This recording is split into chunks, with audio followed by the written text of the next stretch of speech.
Vendredi 17 octobre 2014. Chelsea, Manhattan. Le Caledonia, une élégante tour de verre et d'argent de 48 étages, s'élève au-dessus de la High Line, comme si elle essayait de toucher les étoiles que seuls les milliardaires peuvent s'offrir. L'appartement 28B appartient à Elena Margarita Vasquez, 38 ans, sans doute la marchande d'art la plus pointue du marché contemporain latino-américain. Elle est belle, comme le sont les pièces de musée, parfaitement éclairée, parfaitement placée, et toujours un peu hors de portée. Ce soir-là, Elena organise un petit dîner. Rien d'extravagant selon ses standards, seulement 6 invités, tous liés au monde de l'art, tous attendus entre 19h15 et 19h45. Ce que personne ne sait, ni le portier, ni les invités, ni même Elena, c'est que l'appartement accueille déjà un 7e visiteur. Il se cache dans le garde-manger depuis un peu avant 20h, respirant faiblement parmi les pâtes italiennes importées et les bouteilles de Château Margaux 2005. À 8h07 le lendemain matin, samedi 18, la gouvernante Maria Delgado entre avec sa clé. Elle s'arrête net dans l'entrée. L'air sent le vin rouge coûteux et quelque chose de métallique en dessous. Elle avance lentement vers la salle à manger et trouve son employeuse assise à la tête de la table, exactement comme si la fête ne s'était jamais terminée. La posture d'Elena est impeccable, les mains croisées sur ses genoux, son chemisier en soie émeraude immaculée, à l'exception d'un minuscule cercle de sang, presque poli, sur le sein gauche. Une seule blessure par arme blanche, portée avec une précision chirurgicale, entre la 4e et la 5e côte, directement au cœur. La mort a été presque instantanée. La rigidité cadavérique l'a enfermée dans cette posture parfaite et terrifiante. La table est dressée pour 7. 6 verres à vin portent des traces de rouge à lèvres et d'empreintes digitales. Le 7e couvert est impeccable. Pas de verre, pas de traces sur l'assiette. Aucune preuve qu'il ait été utilisé. Quelqu'un avait prévu un 7e invité, puis effacé toute trace qu'il s'était assis. Le couteau, un couteau désosseur Henckels de 10 pouces provenant du propre bloc d'Elena, est posé sur le plan de travail de la cuisine, lavé 2 fois, séché et aligné parfaitement parallèle au bord du marbre. Il n'y a presque pas de sang dans l'appartement. Celui qui a fait cela comprenait les bases des éclaboussures criminelles. Une seule poussée nette, pas de retrait, pas de jet artériel. Le peu de sang qui s'est échappé a été absorbé par le chemisier et a pénétré vers le cœur. L'affaire est attribuée à la brigade des homicides du sud de Manhattan du NYPD. La détective principale est la sergente Rachel Kim, 12 ans de service, connue pour 2 choses, ne jamais élever la voix et ne jamais manquer un détail. À midi le 18, elle connaît déjà 3 faits impossibles. 1. Les caméras de sécurité montrent les 6 invités repartant entre 0h06 et 0h29. 2. Le journal électronique de la porte n'enregistre aucune autre entrée ou sortie par les ascenseurs résidentiels. 3. À 4h18, une silhouette portant le propre imperméable Burberry d'Elena, un chapeau à large bord et son sac Hermès Kelly, rouge, sort par la porte de service sur la 16 rue, la tête baissée, consciente de tous les angles morts. Cette silhouette n'apparaît jamais dans aucun ascenseur résidentiel. Le seul autre moyen de descendre est l'ascenseur de service, qui nécessite une clé spéciale après 22 heures. 2 personnes seulement au monde possédant cette clé ce soir-là. L'une est l'ingénieur de l'immeuble, endormi à Staten Island. L'autre est le portier de nuit, Lucas Harper, 29 ans. Lucas Harper est poli, pâle, toujours en avance pour son service. Il a commencé au Caledonia le 4 septembre, 6 semaines plus tôt. Son contrôle d'antécédents était vierge. Il vit dans un studio de 30 mètres carrés à Bushwick et dépense presque chaque dollar en livres d'art et en tickets de métro pour aller à des vernissages.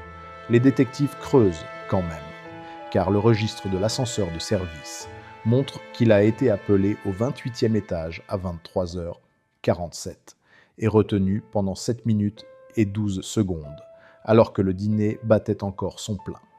Le 20 octobre, ils exécutent un mandat de perquisition dans le casier de Lucas. À l'intérieur du sac Hermès rouge, il trouve le chemisier en soie émeraude d'Elena, plié avec une précision d'origami, le trou de la lame entouré d'un léger anneau brun de sang qui avait traversé le tissu. Enveloppé avec une seule feuille de papier, le plan de l'appartement 28B tiré d'un numéro de 2011 d'Architectural Digest, avec les lignes de vue depuis le garde-manger soigneusement tracé à l'encre rouge. Son téléphone, saisi le même jour, raconte le reste de l'histoire. Les données de localisation le placent à l'intérieur du Caledonia de 19h58 vendredi à 4h22 samedi. Il s'est connecté au Wi-Fi privé d'Elena dès son arrivée. Dans le dossier des photos supprimées, les techniciens récupèrent 124 images d'Elena en train de dormir, prises sur 6 semaines à travers un interstice de 2 mm dans les stores de sa chambre.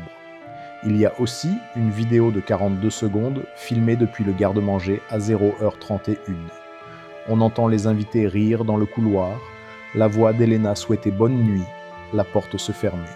Puis Lucas, à peine plus fort qu'un souffle, murmure pour lui-même. Enfin, le 21 octobre, à 14h47, Lucas Harper est dans la salle d'interrogatoire du 10e commissariat. Il tient moins de 20 minutes. Il explique, calmement, presque tendrement, qu'il n'a jamais voulu lui faire de mal. Il voulait seulement être près de son éclat, une dernière fois. Il lui écrivait depuis des mois sur Instagram sous le pseudo @silentcollector_NYC. Les messages ont commencé comme des louanges et sont devenus un récit minute par minute de sa vie. Elle l'a bloqué 2 semaines avant le dîner, mais ne l'a dit à personne. Il a postulé pour le poste de portier spécifiquement pour tourner autour d'elle. Le soir du 17, il a utilisé une copie de la clé maîtresse, s'est glissé par le couloir de service à 19h58 et s'est caché parmi les provisions. Il a observé tout le dîner depuis la porte à l'âme du garde-manger. Quand le dernier invité est parti et qu'Elena est revenue vers le salon, elle a vu un mouvement et a souri, le prenant pour quelqu'un ayant oublié son téléphone. Elle a dit « Tu as oublié ton téléphone, idiot !» Et ce fut le moment où sa fantaisie et la réalité sont entrées en collision. Il s'est avancé avec le couteau déjà dans sa manche. Une poussée vers le haut, sous le sternum. Elle a expiré une seule fois, un son doux et surpris, puis s'est penchée en avant. Il l'a rattrapée, l'a installée doucement dans la chaise, a remis en place une mèche de cheveux tombée sur son œil. Puis, il a passé 3h30 à préserver la scène. Il a essuyé la seule goutte de sang sur sa joue avec son propre démaquillant. Il lui a versé un demi-verre de Margot pour qu'elle n'ait pas l'air abandonnée. Il a lavé le couteau 2 fois, l'a séché, l'a aligné parfaitement. Il a enfilé son imperméable et son chapeau parce qu'il portait encore sa chaleur et son parfum. Il voulait, a-t-il dit, qu'elle reste parfaite pour toujours. Les psychologues de médico-légaux, qui ont ensuite évalué Lucas Harper, s'accordent sur un profil rare et terrifiant. Il souffrait d'érotomanie, la croyance délirante qu'Elena l'aimait en secret, fusionnée avec un besoin obsessionnel compulsif extrême d'ordre et de contrôle. La Dre Naomi Lieberman, témoin pour l'accusation, l'a expliqué ainsi. Dans son esprit, la tuer était la seule manière de figer le moment où elle l'avait enfin remarqué. Nettoyer la scène n'était pas seulement une façon d'éviter la détection, c'était une manière de mettre en scène sa mort comme elle mettait en scène ses tableaux. Une présentation impeccable, aucun chaos permis.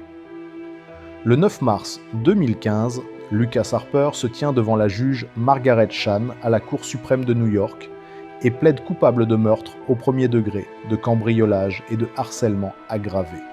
Le plaidoyer évite à la ville un procès de 6 semaines, incluant les photos de sommeil et la vidéo du garde-manger.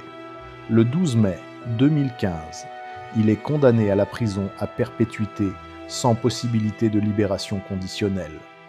Il a pleuré silencieusement lorsque Camilla, la sœur cadette d'Elena, a lu sa déclaration d'impact.